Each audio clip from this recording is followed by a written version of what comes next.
It's college football season, which means you need the unbeatable coverage of Sling TV starting at just $35 a month. Sling has all the big games on all the biggest channels like ESPN, ESPN2, ESPN3, SEC Network, ACC Network, Fox, Big Ten Network, Pac-12 Network, and the Longhorn Network, all for the best price. You can stream on any device, record up to 50 hours with your included DVR space, and pause or change your service at any time. Check out sling.com for special offers. Sling, the live TV you love at a price you'll love. Try it today. Welcome to the Andy Staples Show, presented by Sling, joined now by Ari Wasserman and Scott Docterman, as we are every Tuesday. If you're listening on the podcast version, it is Monday night if you are on the live stream. And by all means, join us on YouTube if you have some spare time. If you want to chime in on the show, we're always looking for interesting contributions from the listeners / viewers. And we have a lot of interesting stuff to talk about today because we're going to play the game that Ari suggested on Saturday night. Are they good? We got a lot of 4-0 teams. We don't know if they're good. And I'm talking about Kansas, talking about Minnesota, talking about Kentucky, Ole Miss, Tennessee, Iowa. I think we're going to find out about these teams. But before we get to that, guys, the coaching carousel is spinning again. Yes, I realize it is only September, but another Power 5 job is open because Georgia Tech fired Jeff Collins, the football coach, and athletic director Todd Stansbury on Monday. Gentlemen, are we ready for the Deion to Georgia Tech train? Because we talked about that already, but the stories, it's every single story is now, oh, is Deion going to take it? Is Deion going to take it? I don't know if we should start the show off with a hot take 2 minutes in from me. That's the best time. I don't think that's a good enough job for Deion.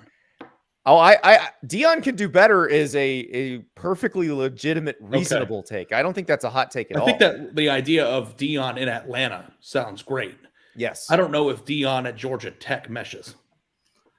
I'm there with you. I think you look at him, he needs to go to a place where he's the biggest game in town. And at Georgia Tech, they'll never be the biggest game in town. You've got the Falcons, you've got the Braves, you got Georgia football just up the road. There's just no way. And I think at Georgia Tech, they probably need either a builder or somebody with something different.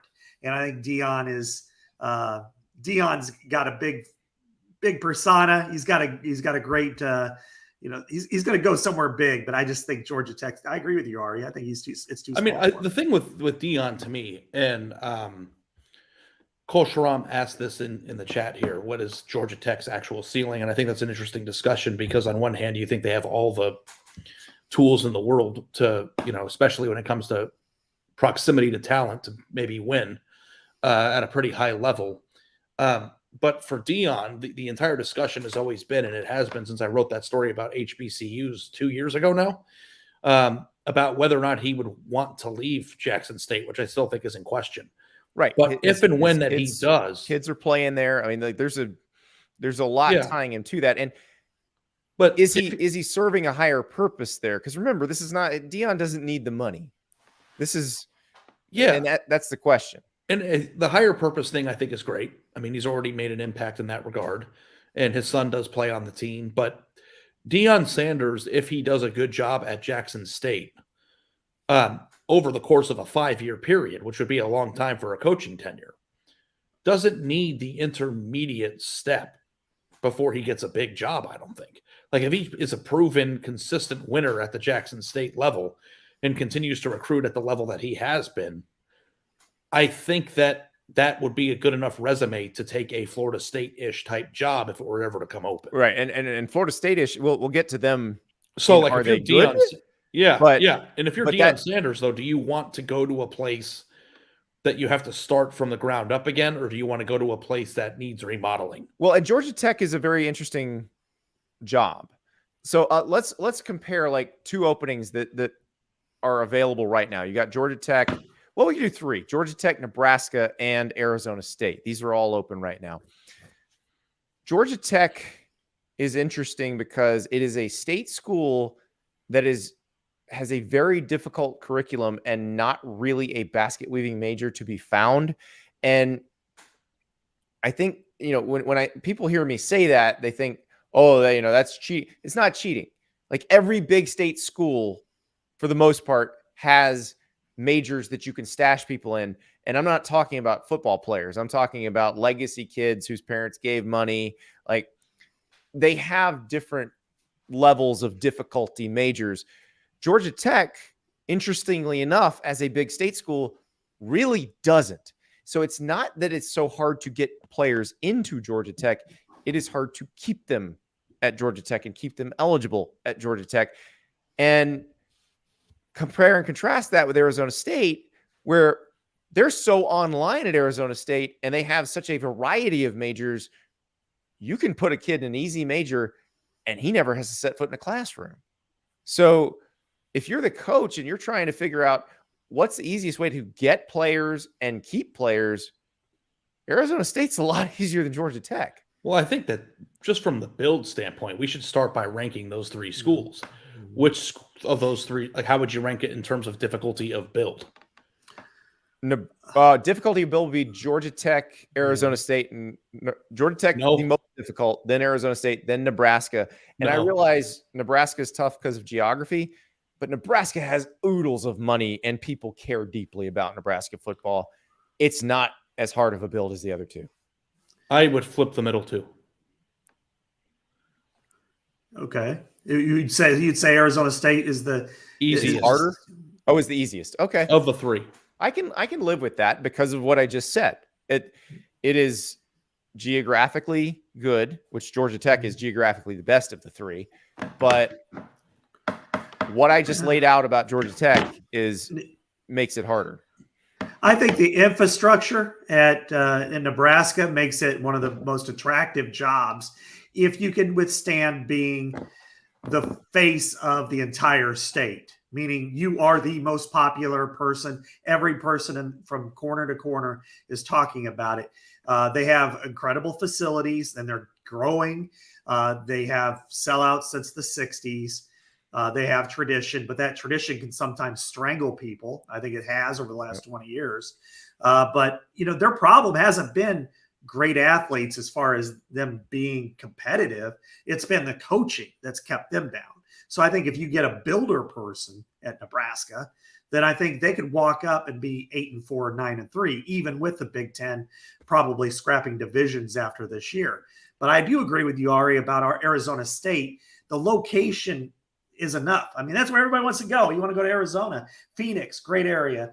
And if you could be interesting, but you're still going to be in that market behind the Cardinals, the Suns, the D-backs, you just got to make sure you stand out. So if I'm like Deion, the one out of those three I look at is Arizona State, because I think you can be flashy like we talked about last week.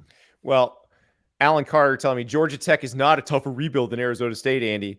Alan also said that YouTube makes me look thinner. No, getting thinner makes me look thinner. But no, Georgia Tech is a much tougher rebuild than Arizona State. The right person can make Arizona State good in the Pac-12 next year. The right person cannot make Georgia Tech good in the ACC next year. We also have to take into account that Arizona State's path to resistance is the easiest too. Absolutely. The path of resistance, and I don't know when we did those, was it last summer or 2 summers ago, we did the rank your jobs thing. I feel like Arizona State would be a pretty highly ranked job. Now, obviously things have changed a little bit with the conference expansion and the money that might be coming into that university as a result of that. But city, recruiting territory, conference.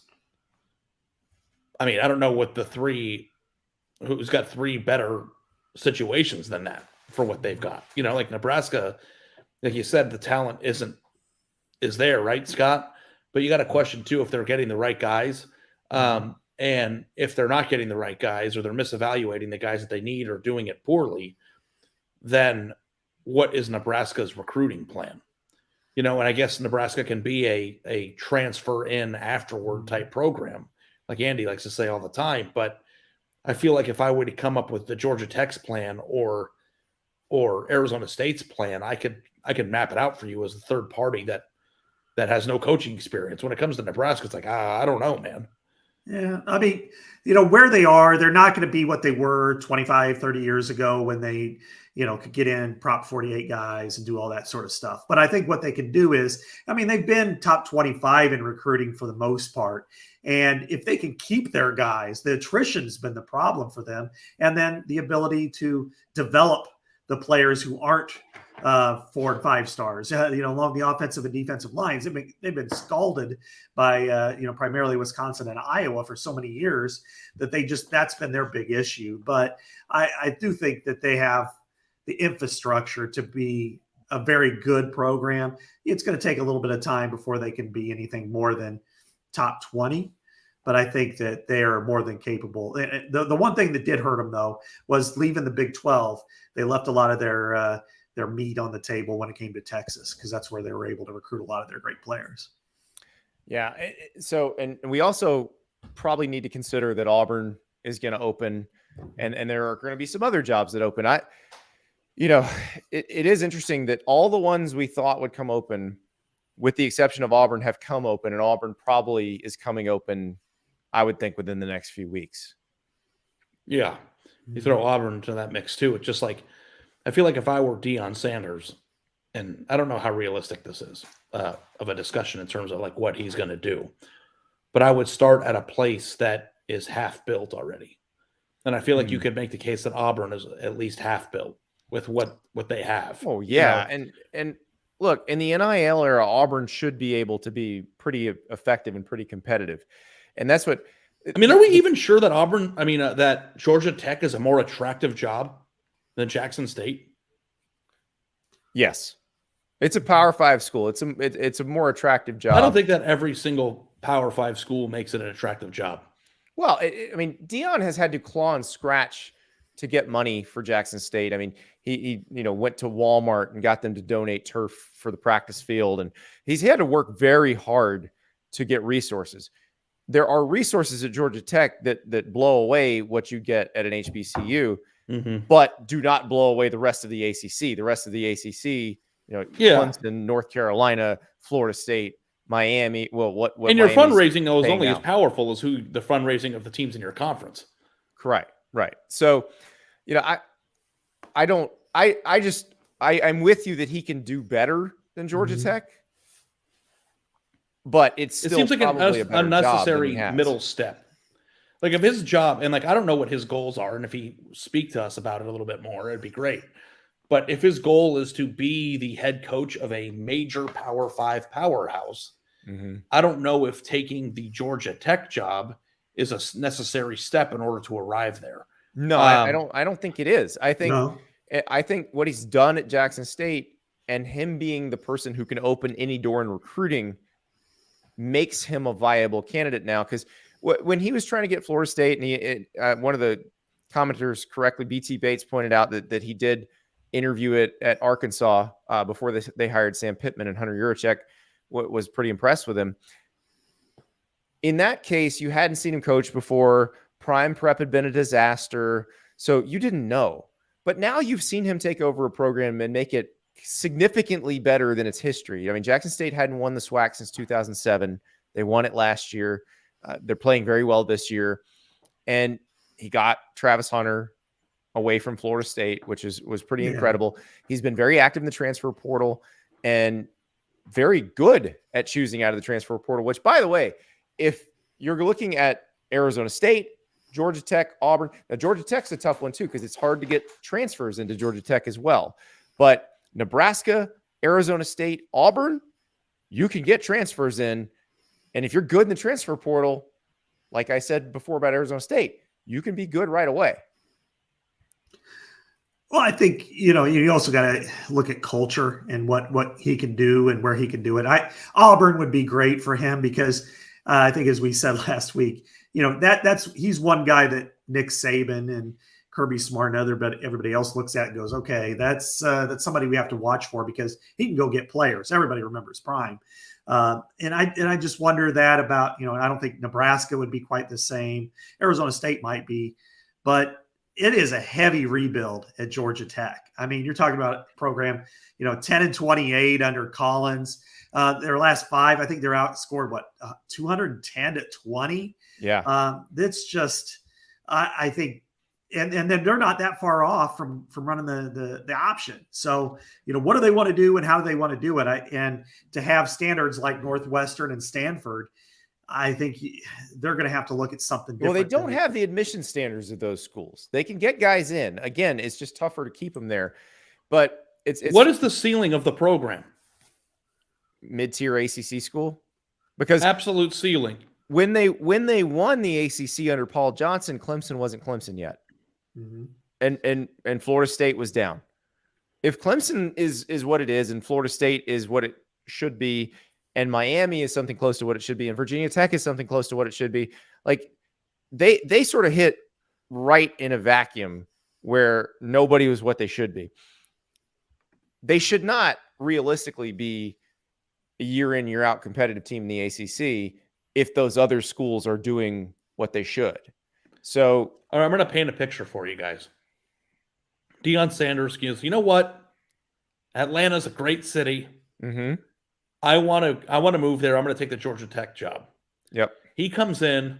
The entire ACC is in awe of how awesome he is at the job. He gets recruits. He signs a top 20 class his first year, including one 5-star prospect. He definitely could do that. I mean, yeah. Jeff Collins basically did that. That's Jahmyr Gibbs. One 5-star prospect. They win 5 games next year and are competitive in all but one game against Clemson. And things seem to be moving in the right direction. What is Georgia Tech ceiling in that scenario? Well, I think they could win I think they could win the ACC. I saw their ACC championship team where they had Demarius Thomas and Josh Nesbitt and Derek Morgan. And, so I think they're capable of that. I don't know about sustaining success year in and year out, but I think that they could be an 8-4 program with the potential every couple of years of competing for the ACC title. That's realistic. And yeah, if someone wanted to help out Georgia Tech, I've been saying this for years, and I'm going to come back to what I was saying about keeping guys in. Endow an easy major. Like, I'm not saying do what North Carolina was doing with the paper classes or anything. I'm saying endow a major that is not as challenging and isn't just for athletes, but can be used in other ways for other students as well. If you really want to make Georgia Tech competitive, that's how you do it. Matthew C. just said, so are you're saying they're not competitive against Clemson, but they'd be competitive with the Dogs? Come on, man. When did I say that? Yeah, we didn't say they'd be competitive against Georgia. At this they don't point, play Georgia. They won't be competitive against Georgia. As long as Kirby Smart's at Georgia, I don't know who you can put at Georgia Tech to make them competitive against Georgia. Yeah. I mean, I don't even think they have to be competitive against them where it matters the most, which is in Atlanta. Right. You're not even recruiting the same kind of players right now. Now, maybe if you have a Deion, you are, but let's take Deion out of the equation because I'm with Ari. I don't think he needs that. I think he can do better if he wants to leave Jackson State, which we don't know that he does. Who else? We could talk about the option guys. We could talk about Jeff Monken and Army. Yeah.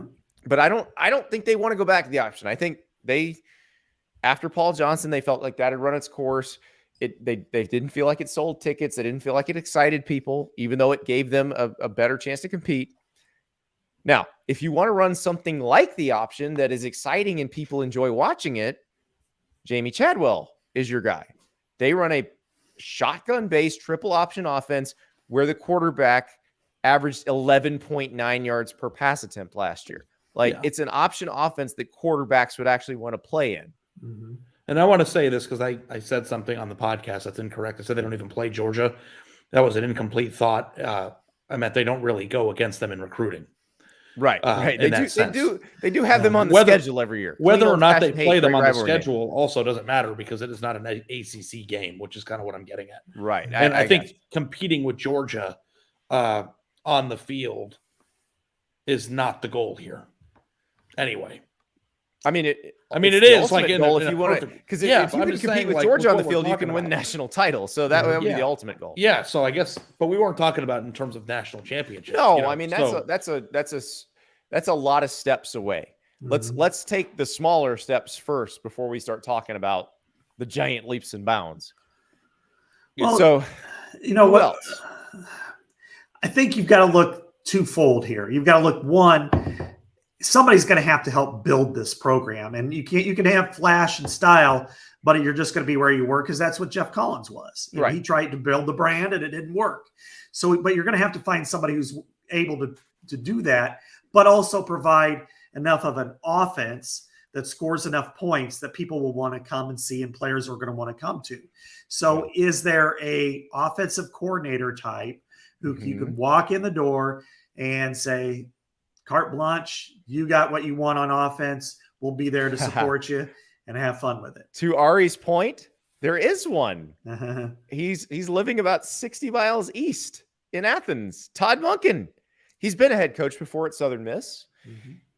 He'd be an intriguing one. Also on Georgia's staff, Del McGee. And this is a guy who's going to be a head coach at some point. He was the interim coach, I believe, at Georgia Southern a few jobs ago. He was a high school coach in Columbus, Georgia, at Carver Columbus. He produced some great players at the high school. And I am a big fan of guys who used to be high school head coaches, because I don't know that a lot of ADs consider this, but when you've been a high school head coach, you have had to make a lot of CEO type decisions, albeit on a much smaller scale, but they are actually probably more prepared for the big picture decision-making process of being a head coach than somebody who's been position coach coordinator and taken that route. So Del McGee, just remember that name. I don't know if he's going to be up for Georgia Tech. I think actually if you have an opening at Auburn, he's one you should probably at least interview, but I don't think they would consider that a sexy enough hire. That's a guy, if you got a job opening in the South, you got to think about him. That's interesting. Yeah, I think I love the way high school coaches go about their business, because they have to deal with it at a ground roots level, and a lot of times you have those guys who walk out after they're in high college, they get a GA job and work their way up there. You don't have the grassroots level of interaction. So does Georgia Tech have to hire somebody that's exciting? No. Lance Leipold, does he seem exciting to you? They had some pretty exciting offenses. My man is 4-0 at Kansas. That's exciting. Yeah. So you don't have to seem exciting on the front end. You just have to be a guy who can build. And it's exciting, brings money in on the front end. It greases the wheels a little bit. Yeah, but like winning like Chadwell to Georgia Tech seems like that would be fun. But Chadwell's a builder too. I mean, he is the knock on Chadwell. He's never had to recruit at the Power 5 level. He has succeeded at Division II, FCS, and Group of 5. Yeah. They've had fun offense. I mean, Grayson McCall's as good as it gets. I mean, absolutely. That level. It's an option offense, but it's a fun one. Yeah. I think he'd probably, Jamie, if that's the one that he can get, I think that'd be the perfect fit. But if not, I mean, he might be able to get something better than Georgia Tech too. I don't think so, because his name has not been seriously brought up in a lot of these searches. Like Tennessee, he's from there. You'd have thought they'd consider, but the not working in the Power 5 thing scares a lot of these people off. I don't think it should, but it does. But I think Georgia Tech, that's one where you might want to reach out. I mean, I think Nebraska would be a good spot for him too, but he's also said he's not sure if his wife would let him leave the South. So I'm not sure that's going to work. So we'll see what happens with this job, but it will be an interesting one, because you are in perhaps the single best recruiting location in America. Like, you can recruit on a bicycle at Georgia Tech. Yeah, I just wonder, this is something that's interesting about Arizona State, and I wonder if it translates to Georgia Tech at all. But if the people in the city, the people being the high school football recruits that are close to you, don't even give you the time of day, don't even consider Georgia Tech, that to me is you're there, but you're not. But they're gonna consider Georgia Tech, and you're thinking only of the 5 stars and listen. They don't have to get those guys necessarily to win in the ACC. No. They're not in the SEC. Like, yes, if you're in the SEC, you need some of those guys. Mm-hmm. But to win in the ACC, I don't mean to win the ACC, yes, you will need some of those. But to win in the ACC, you just need good players who fit what you do. And having Metro Atlanta as your playground, you're going to find goes much deeper, so you'll find more. Yeah, that makes sense. You're going to find people who are under recruited, who are misidentified. There will be guys. There's always players there. And the more population, the more players, the more diamonds in the rough. Mm-hmm. Exactly. No question. Exactly. So, guys, we got to play the game that's sweeping the nation. Ari came up with it on Saturday, and I cannot wait. It's called Are They Good? We're going to play that when we come back. It's college football season, which means you need Sling TV, where you can watch unbeatable college football coverage starting at just $35 a month. Get everything you love about college football, like rivalries, marching bands, bowl games, conference power rankings, all of it with Sling. Plus, Sling has all the big games on all the biggest channels like ESPN, ESPN2, ESPN3, SEC Network, ACC Network, Fox, Big Ten Network, Longhorn Network, Pac-12 Network. Yeah, I was watching USC Oregon State when everybody's like, where do you get the Pac-12 Network? Well, you get it on Sling, all for the best price. The best part is getting Sling is easy. It's easy to set up and even easier to use. You can stream it on any device and record up to 50 hours with your included DVR space. Plus, you won't get locked into a long-term contract. So if you're looking for the perfect place to spend your Saturdays, you need to take a look at Sling, where you can get everything you love about college football for the best price. Check out sling.com for special offers. Sling, the live TV you love at a price you'll love. Try it today. Got a new Roback hoodie, and I got to admit, I like this one even more than my first one. My first one was gray. It's really cool. This one's green. But the problem is I only got the one. And so I've got to hide it.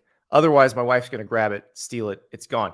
Why? Because this is the most comfortable hoodie ever made. Roback's performance hoodies are the most comfortable hoodies out there. They're lightweight, but also so soft that you can't take them off. And really, you don't want to take them off because they will get stolen. So you may as well just get two. But it's not just the hoodies. Roback's performance polos are outstanding. They've got a college line now where you got some state logos that look like college logos. The colors all blend together. And if you're a fan of a big school, you'll know, and everybody else will know too. Plus, the Roback folks leading the NIL charge. They've got Will Anderson from Alabama, Bijan Robinson from Texas, Michael Meyer from Notre Dame helping out, spreading the word. They're making the everyday shorts now, which you will want to wear every single day. Oh, and they got joggers now too. If you see somebody rocking that little Roback dog logo, just kind of give them a nod, because you know you're in this club where you are wearing things that are infinitely more comfortable than what everybody else is wearing. Also, right now, when you go to Roback.com, use the code Andy for a generous 20% off all new customers through the end of this week. That's spelled RHOBACK.com. 20% off all polos, Q-zips, hoodies, and shorts with the code Andy. That's Roback.com. And use the code Andy, and you may just order two hoodies because, again, somebody's going to swipe one. Welcome back, and it's time to play the game that Ari just made up on Saturday night, and we weren't sure if it was actually a solid verbal segment that we were unconsciously stealing, but we have done the research, and we are not unconsciously stealing. This is an original ass production. Are they good?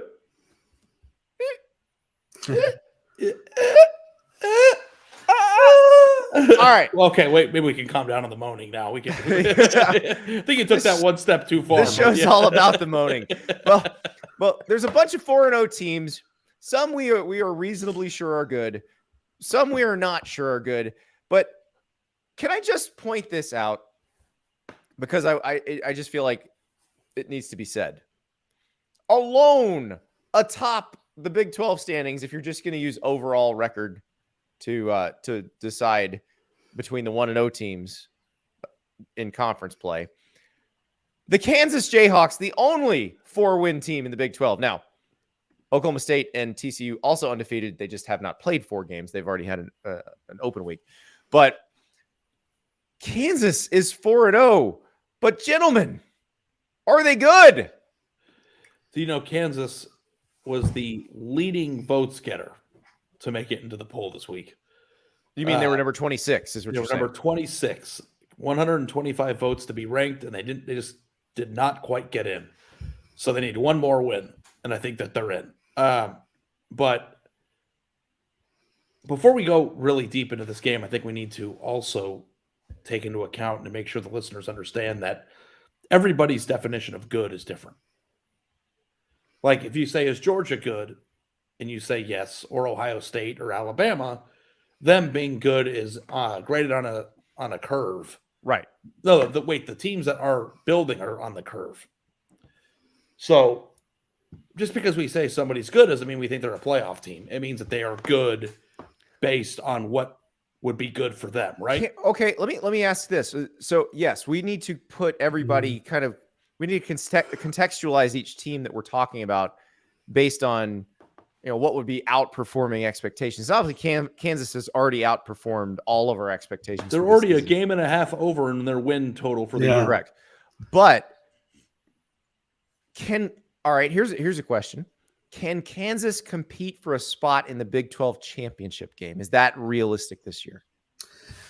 I don't want to rain on this parade, but I'm going to say no. I think that they're good enough to get to a bowl game and maybe win 7 games. But we're going to find out really quick that they're probably not there yet. This week they've got Iowa State at home, and then they got TCU at home. If they win those games, then absolutely, but I don't see that happen. And then they go to OU and Baylor right after that. It would not surprise me if they're 4-4 at the end of this stretch. Can you imagine if they rain on the parade? Yeah, I know, but what if they beat Iowa State and TCU? Like, can you imagine a 6-0 Kansas? Is the world ready for that? It wasn't ready in 2007, and it won't be ready in 2022. I mean, this is a great story. Don't get me wrong. Lance Leipold's done amazing work there. He has his whole career at Buffalo and Wisconsin, Whitewater. But I think you look at this, and they, beating Duke, beating Houston. I mean, who would have thought that? I just don't see them getting up in the upper echelon of the Big 12. I think they could scare people, and I think Jalen Daniels is terrific, but it's just, I think it's a step too far. Did you guys look at the spreads this week before coming on the show tonight? I have not looked at the spreads yet. So let's week. play. I've been looking at hurricane maps. Yeah. Lord be with you on that. But let's play a sub game within the game. Yes. What do you think the spread is of the Iowa State game this weekend? Iowa State by 7. I'll say Iowa State by 4.5. It's 3.5. Okay. Ooh. I think Kansas can beat Iowa State. And Scott, I know that you got a front row view of that team in real life. Am I crazy? No, I think they can win. And I think that it's also going to be one hell of a fun game to watch. I would say Iowa State might be a little bit better. It's a little deeper. But I also think Jalen Daniels is going to make that game worth spending your 3.5 hours on a Saturday watching.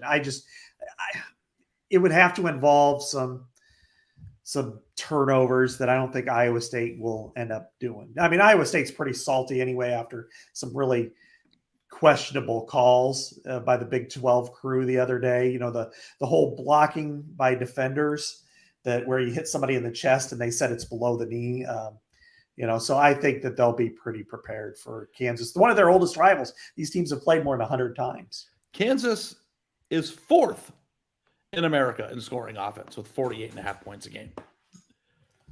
Maybe a function of who they played, though. I mean, the West Virginia win looks a lot better after West Virginia whipped Virginia Tech.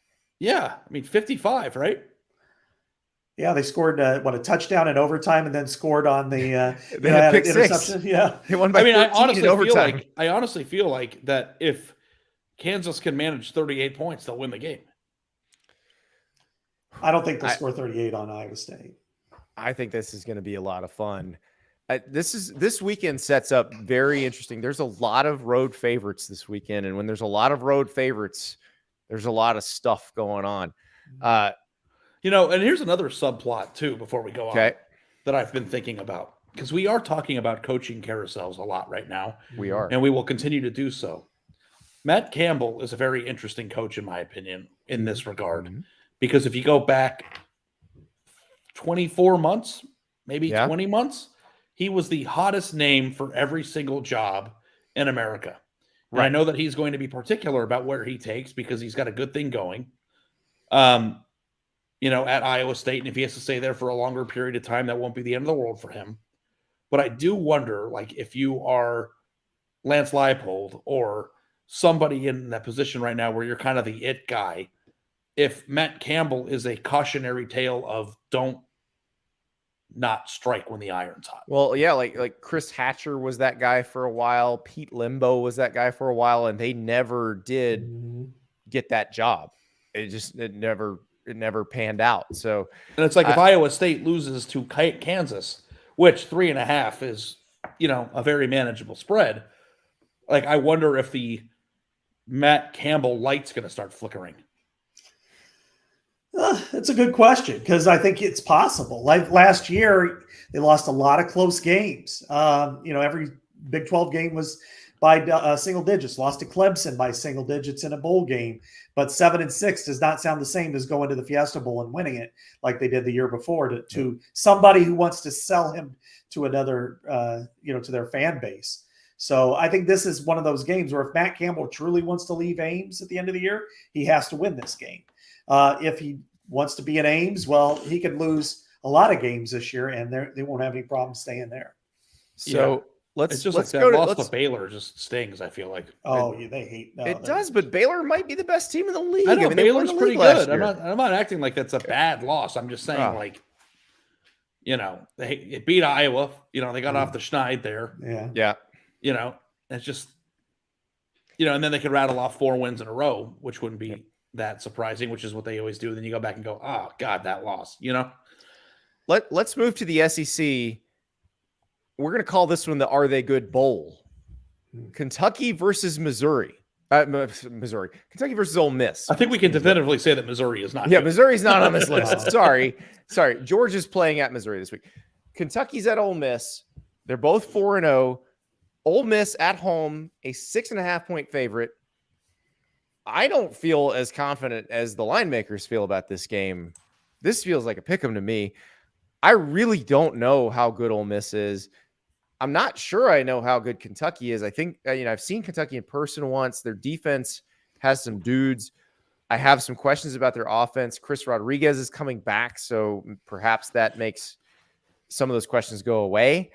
But I feel like we may have an answer for one of these teams at the end of this game. Whoever wins the game is good by default, right? No matter what. I think so. Like. I think they are. I guess we can reserve judgment until that point. But hey, you're listening to the official podcast that predicted that Ole Miss is going to roll into Alabama undefeated. Yep, sure did. They got Kentucky top 10 this weekend. Then Vandy, Auburn, LSU, A&M. If Ole Miss beats Kentucky this weekend, it means they can win the rest of those games. Going to A&M is hard. Okay. Yes. So, but they absolutely can be 8-0 going into Bama. Yes. I would agree with that. And Kentucky, conversely, if they can go win in Oxford, I think that gives you confidence that they can play with Tennessee, which I'm still not ready to even broach the subject of can Kentucky or Tennessee compete with Georgia. I'm just not ready. I don't think that's anybody's there yet. Although Georgia looking somewhat human against Kent State does help a little bit, but it feels like Kentucky or Tennessee will be the second best team in the East. It's just a matter of which one. So I think Kentucky, if you can go to Oxford, you can beat Tennessee. Like I think Kentucky deserves the benefit of the doubt about being good more than Ole Miss because Kentucky's been building to this point. This isn't a flash in the pan type thing. I'm not saying that Ole Miss is either, but I would say Ole Miss was good last year. Yeah, Ole Miss was good last year. Very different team this year, but they're good last year. This team is built off of guys, to some extent that weren't on the team a year ago. So, Kentucky, I think is probably more sturdy. If that's is that the right word? It may that's a very good word for Kentucky. Actually, I think that is a great description of Kentucky. But I do think that Ole Miss is probably going to win on Saturday.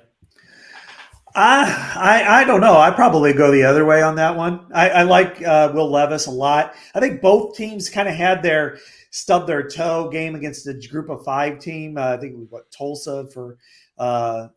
I mean, they won, but they didn't look good Right. And doing then, it. Kentucky struggled with And NIU last NIU. weekend. So it was kind of this, but I like Will Levis. I think he's kind of distancing himself a little bit among the quarterbacks, maybe being the number 3 in the draft next year behind Stroud and Young. And then I think you look at Jackson Dart. This is his kind of game. He's got to be ready for it. I kind of look this as almost not quite an elimination game yet, but the winner of this will have a real good chance at the Sugar Bowl. And then Tennessee throw them in that ring too. So I don't know. Chris Rodriguez is a tough ass back, man. He's hard to bring in. 6 yards a carry. Yeah, and but Ole Miss's defense is good too. We shall see. We have some more teams we need to go through. There's a lot. I think some of these really are good. I'm interested to hear your takes on a few of these. We do have to pause briefly. We'll be right back. In a tiny apartment in Southern California, 2 college dropouts teamed up to create a watch company that broke all the rules. With fair prices, unexpected colors, clean and original designs, Movement grew into one of the fastest growing watch brands, shipping to over 160 countries across the globe. Now Movement has expanded into blue light glasses that protect your eyes from screens, minimalist jewelry, and more style essentials that don't break the bank, all designed out of their California headquarters. I've got the Raptor watch.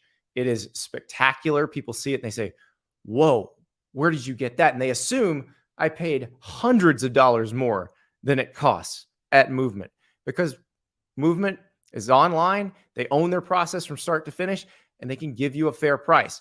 Also, I've got a leather card case that I actually started using to carry cash with, because after the pandemic, I realized, oh, I should start carrying cash again.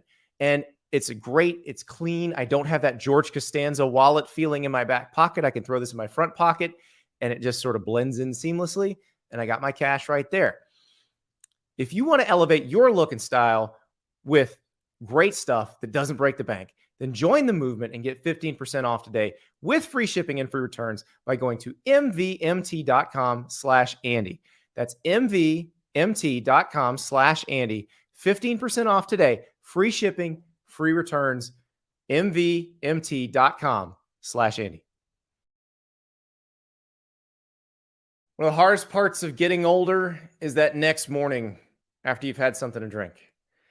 Used to be you could bounce back, but the older you get, the tougher that gets.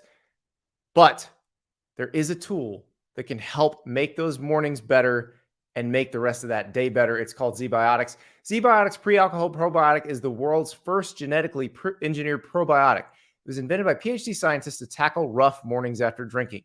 Here's how it works. When you drink, alcohol gets converted into a toxic byproduct in your gut. It's this byproduct, not dehydration, that is to blame for your rough next day. Zbiotics produces an enzyme to break this byproduct down. It's designed to work like your liver, but in your gut where you need it most. So remember to drink Zbiotics before drinking alcohol, then drink responsibly, and get a good night's sleep to feel your best tomorrow. Give Zbiotics a try for yourself. Go to zbiotics.com/Andy to get 15% off your first order when you use Andy at checkout. Zbiotics is backed with a 100% money back guarantee. So if you're unsatisfied for any reason, they will refund your money, no questions asked. And hey, Halloween is right around the corner. If it's anything like my neighborhood, you know you're going to get after it pretty hard. So Zbiotics is the way to go. You want to give it a try? Go to zbiotics.com/Andy and get 15% off your first order when you use the code Andy at checkout. That's zbiotics.com/Andy, code Andy at checkout. All right, guys, let's see who else is good. We're playing a game called Are They Good? Let's go to the ACC. Florida State plays Wake Forest in Tallahassee. Florida State has looked remarkably competent after years of not looking that way. And they look confident. Jordan Travis is back. You know, they made quick work of Boston College the other night. Now, I know Boston College isn't very good, but they're getting Wake Forest, which is good, and pushed Clemson to the absolute limit on Saturday. Now, this game may be affected by Hurricane Ian. We will see. I'm on a trip right now. I had to cut it short. I'm flying back home tomorrow to deal with whatever hurricane-related stuff I have to deal with where I live. I'm 2 hours from Tallahassee. They may be dealing with it too. So we will see what happens with that game. I'm guessing based on the projections now that game probably does get played on time. So Florida State, are they good? I'm going to go with a yes. And it's not so much the win against LSU, which I think could have went either way, obviously. It was the way that they won at Louisville. Malik Cunningham is terrific and really had him on the ropes at times. And then they were able to outlast him. I love what they have. I think Jared Verse might be one of the best transfers, even though he's hurt. I think he might be one of the best transfers in the portal. Johnny Wilson might be one of the best transfers. How did Arizona State not figure out how to use this guy? Mm-hmm. He's 6'7" and he can move. Yeah. And Treshaun Ward, too. So the next 3 games are going to tell us everything we want to know. But I like them. I think that, they could go 2-1 over their next 3. Wake Forest, NC State, and Clemson. Whoever made that schedule didn't like Florida State, I'll tell you that much. Yeah. That's a rough 3-game stretch there. Wake, NC State, Clemson. But look, I think even if they go 1-2 in that stretch, everything else feels winnable. Well, here's the thing I'll say Florida game about Florida State. And you use this word, Andy, when you describe them, of like competency. Yes. I think that the previous few years, Florida State's had some talent, even though it has diminished a little bit over the course of the past 5 years. It's not like Jameis talented. Mm-hmm. But they kind of looked very sloppy a lot of the time the last few years. This year, they seem very with it. Mm-hmm. And even when times get tough, they don't falter, which is what weak teams and old Florida State teams would have done.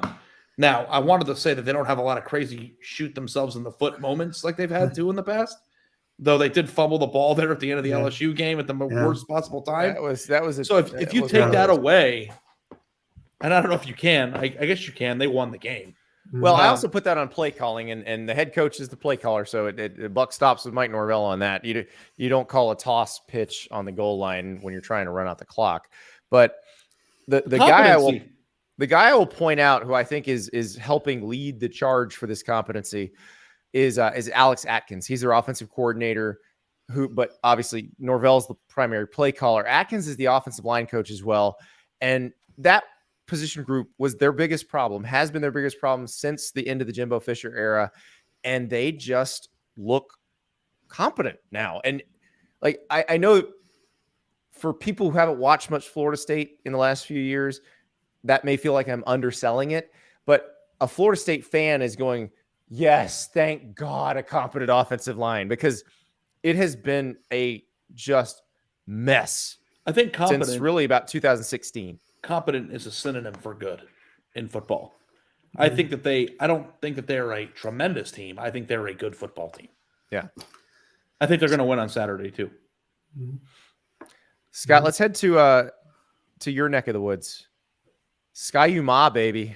Minnesota, fresh off kicking the ever-loving crap out of Michigan State. They looked awesome against Michigan State.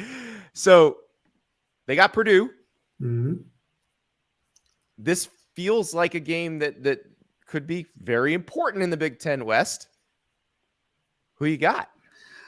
I've got the mighty Gophers winning the West. This one's going to be very tough for them because it's styles make fights, and they could not be more different. Now, with Kirk Soraka back, Tanner Morgan looks like he's back to 2019. 23 of 26 the other day.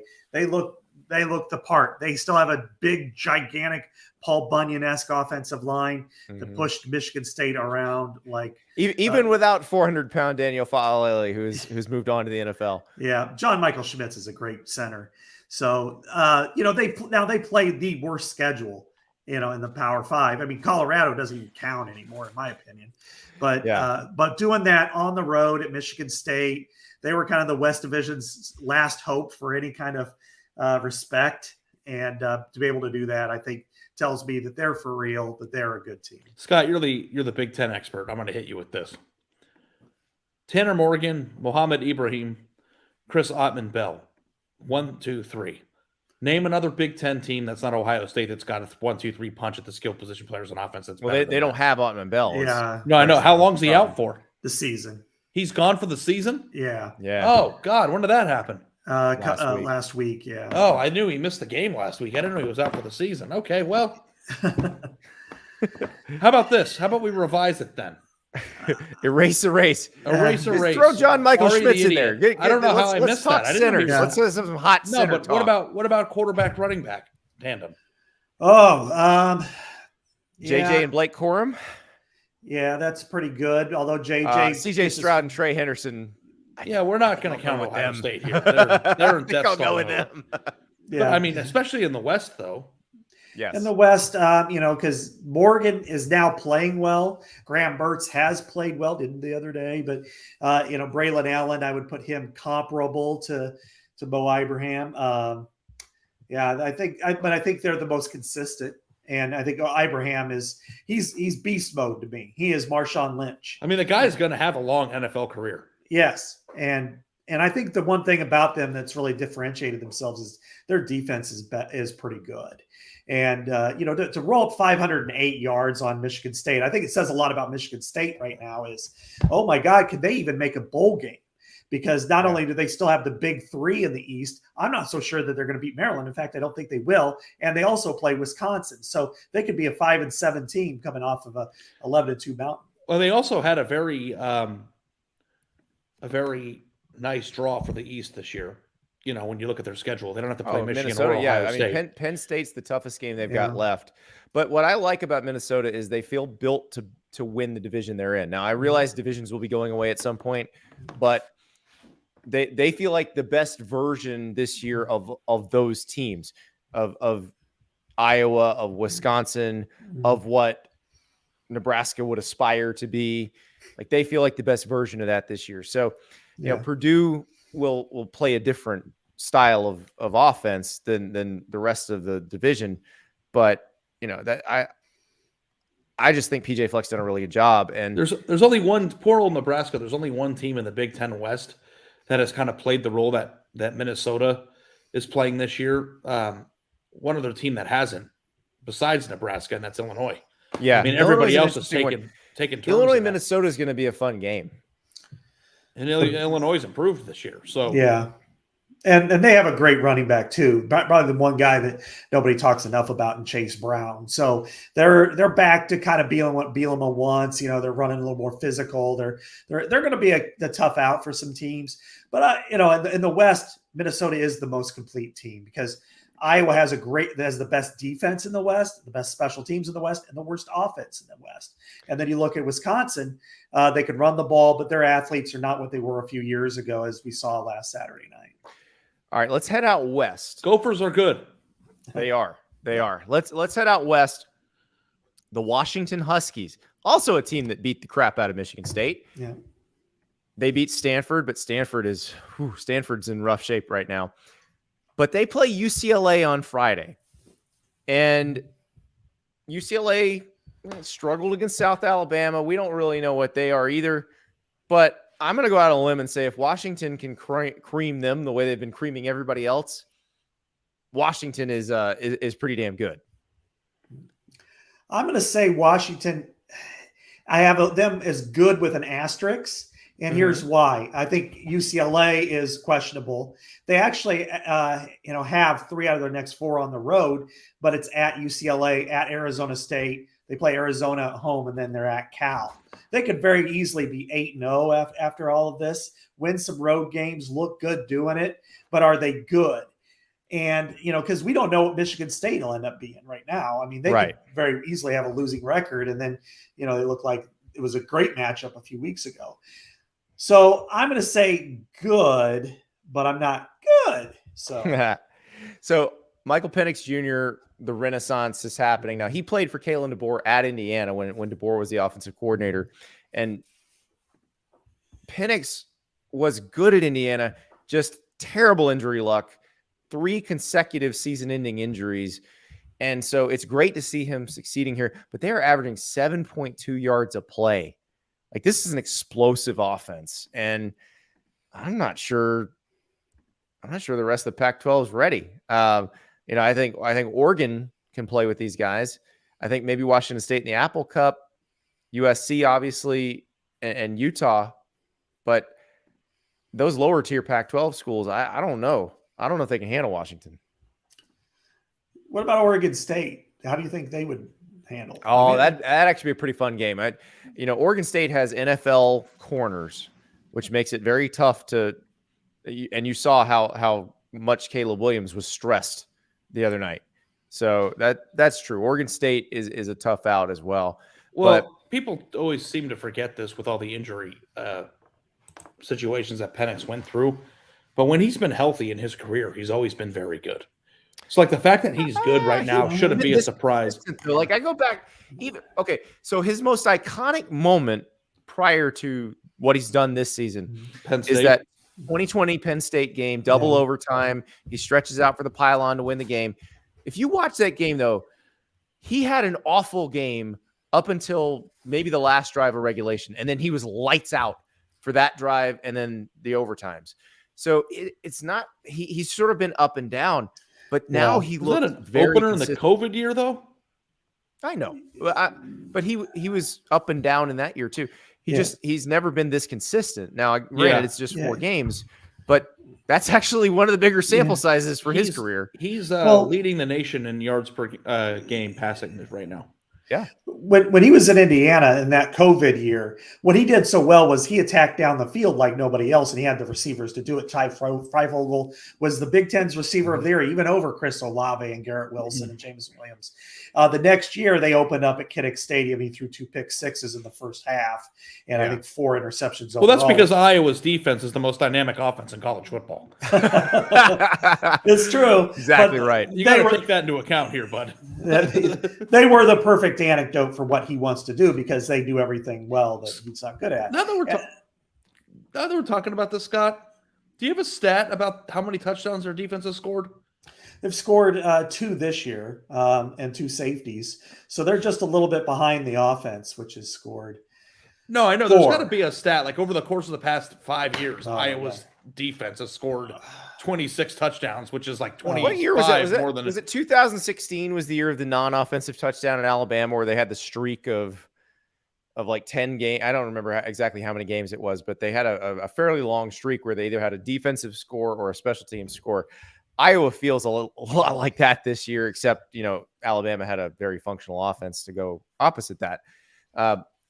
Which brings me to another game, and the game that Scott's covering. I'm not sure we need to ask, is Michigan good? But maybe we should, because we still don't know what Maryland is yet. I do think if Michigan goes into Iowa, we lost Ari. He's so sick of this.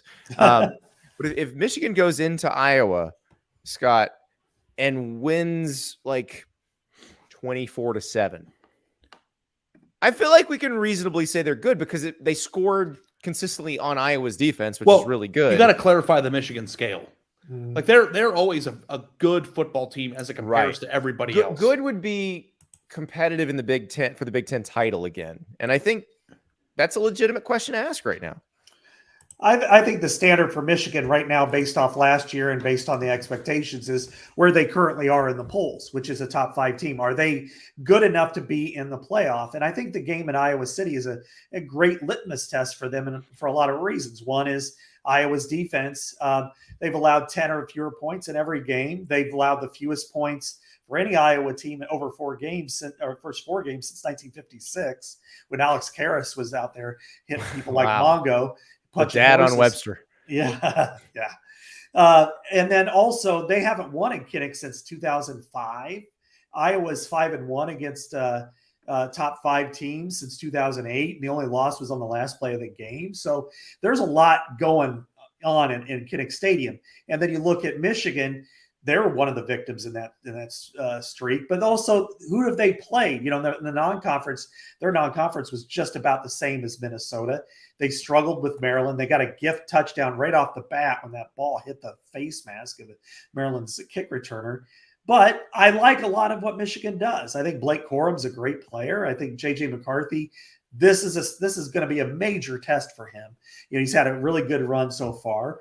I think if they win and look impressive doing it, being a decisive win, not a 3-point last second, but any kind of win, frankly, I think it puts them into that. Yeah, I think they're good, but they're going to have to prove it in order to maintain their spot. Because to me, I think the ultimate for Michigan is, can you lose at Ohio State and still get in the playoff? That to me is what they are. That would be pretty interesting. And I think some other stuff would have to happen. They'd have to be badass for that to happen. I think. And they'd have to lose very close in that game. You know how we like our good losses. Chris Callahan said it best here, guys. Good as a playoff spot on the line when they play Ohio State. And I would even go a step further and say, and they're in the game in the third quarter. Yeah. Right. It can't be 2018 or 2019 against Ohio State. It has to be a competitive game. It has to be 2016 or whatever, a game that's coming down to the wire. But I think if they could get to that game undefeated and play well, lose within a score, maybe even 10 points, then they have an argument. It's just going to be, and they got to, and this is the one year where the East Division runner-up could be thankful if they get in the playoff that they don't have to play the rematch. Yeah. They could say, go Gophers, go do your thing. Because that's coming. That's coming for every league, whether they've announced it or not. It's coming where it's going to be number 1 versus number 2, because that's what makes the most sense. You want to make sure your team either gets into the 14 playoff or gets that bye in the 12 team playoff. So yeah, it's going to be interesting this as divisions die their death this year. Who winds up representing them, and you go, okay, are we going to see you again in a conference championship game? Is that going to happen again? So, but I can't wait. I cannot wait for this weekend, guys. I'm so excited because, again, we got a bunch of road favorites. Anytime that happens, wild stuff is bound to happen. This could be, well, I don't want to jinx it, because when I said a couple weeks ago, this looks like kind of a lackluster week, and it was amazing.